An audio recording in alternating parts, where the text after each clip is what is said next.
But you were on the American Top Gear for a very long time. Yeah, that was fun.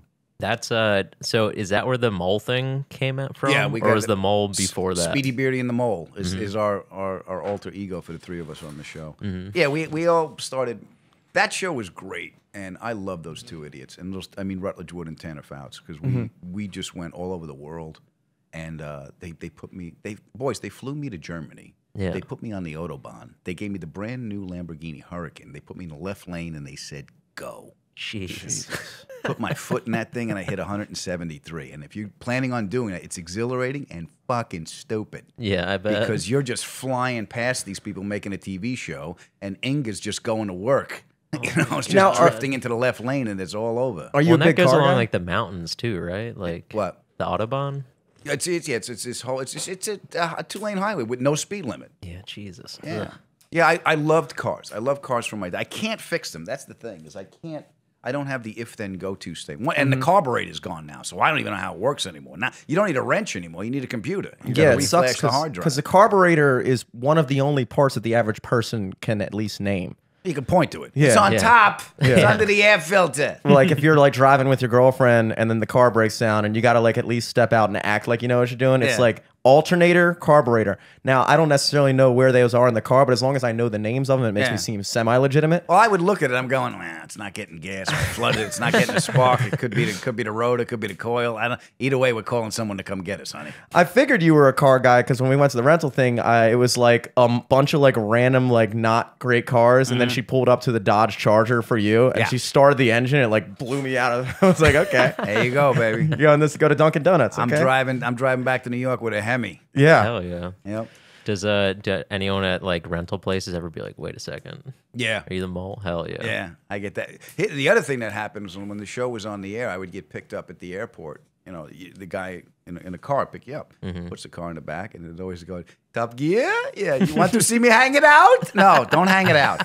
I just want to get to that. I just want to get to the hotel. So they would drive like maniacs, and I was like, oh, okay. Jesus. Oh, wow. Like, let you're me on the good. show. Just let me out. That's got to be the worst thing when you're a car guy, because normally it's like if you're just a comedian, people are like, oh, do something funny. If you're just a musician, like, oh, sing us a song. But if you're the car guy, then everybody's like, do you mind if I drive dangerously in Yeah. front of you? yeah, I'm doing this. Well, I don't need this. I just want to You get love from point that, A right? to point B.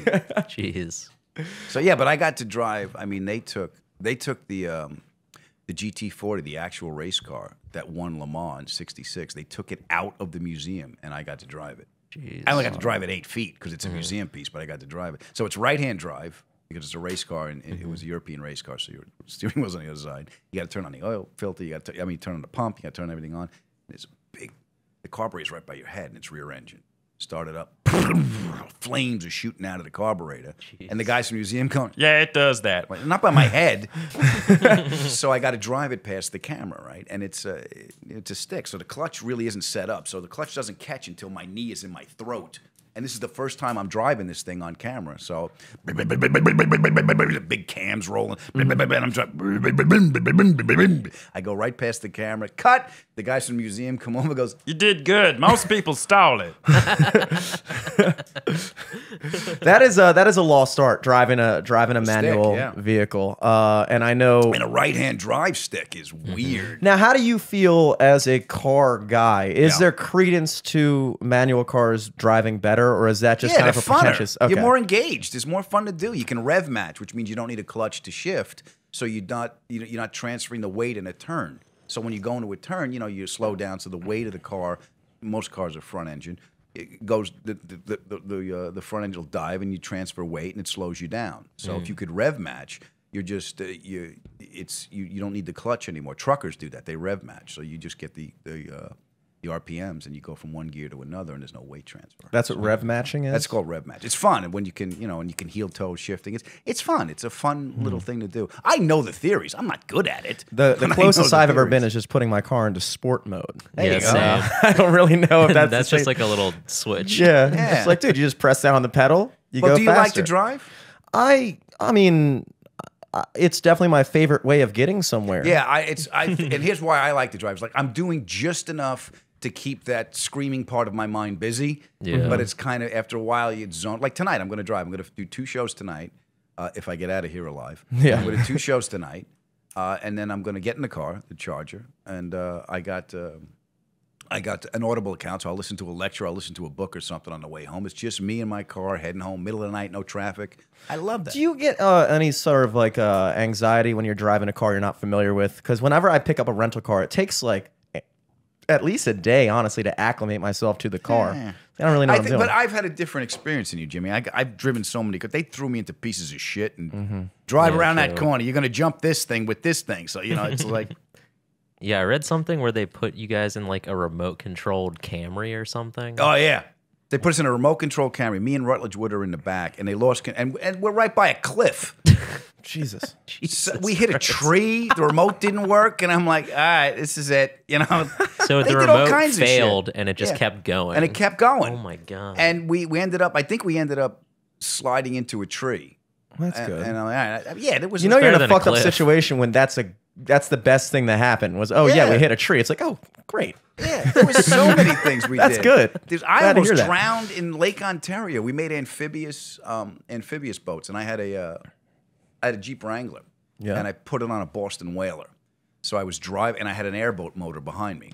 So and I had a motorcycle engine and a hand clutch. So I was sitting in the Jeep, and I was driving. The motor's gone; it's just a Jeep frame, and I was supposed to shift with the motorcycle, the hand clutch, and the motorcycle motor. And then when I got into the water, I would use the airboat motor behind me. It's like it was a V6. I think it was like a Chevy. So the chain brakes, the chain drive on the motorcycle engine brakes. So I got to use the airboat motor to get around. And no one told me I can't bring it up over 3,500 RPMs because the tips of the blades break the sound barrier and you'll pop an eardrum. Nobody told me this. I was like, it hurts. What the fuck? Guy goes, I should have told you this. I'm like, all right, fine. So I get into the water. We launched these boats. These are homemade shit. I drew it up on a napkin. Some guy made it in a shed. So we're driving. Out of like scrapyard parts, and probably. So we're in Lake Ontario. We get outside of the harbor, and it's there's a current, there's waves. So I'm sitting in the Jeep. Thank God I didn't have my seatbelt on, and the water is filling up the back is coming over the little Boston Whaler, the back of the hull, and it's coming into.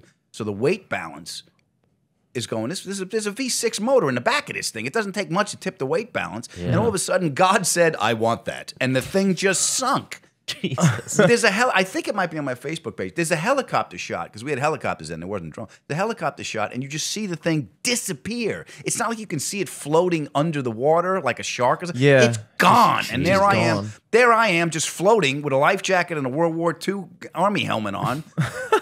And that's just me floating around. Before you got to the end of that story, I was actually just thinking, why aren't amphibious vehicles a bigger thing? Because you watch those old like History Channel things. They talk about the amphibious, the landing craft where Jeeps. the front of the thing opens and then the Marines come out. And it's like, sometimes like if you're on a bridge, you're about to get on like the Bay Bridge or something. I feel like it would be more convenient just be like, I'll just drive my Nissan Altima right into the Hudson River. You ever do the duck tours in Boston? They have the duck boats from World War II. Yeah. They're not comfortable. Yeah, They're but all it's like nothing was it's like a comfortable back bus. then. Yeah. I'm sure if we had 80 plus years of technological advancement, we could have come up with a nice amphibious vehicle by now. Like a nice like Honda Civic-esque, take it out, Yeah. I mean, according to the Jetsons, we're supposed to have hovercraft at this point. Yeah, That show was true. based in the year 2000? Yeah. But it was written, the 60s? Yeah, well, we really dropped the ball on that Well, one. also, apparently the Flintstones were at the bottom of those towers. Yeah, And and that was that- in the crossover episode. Yeah, they were based in the year 1920.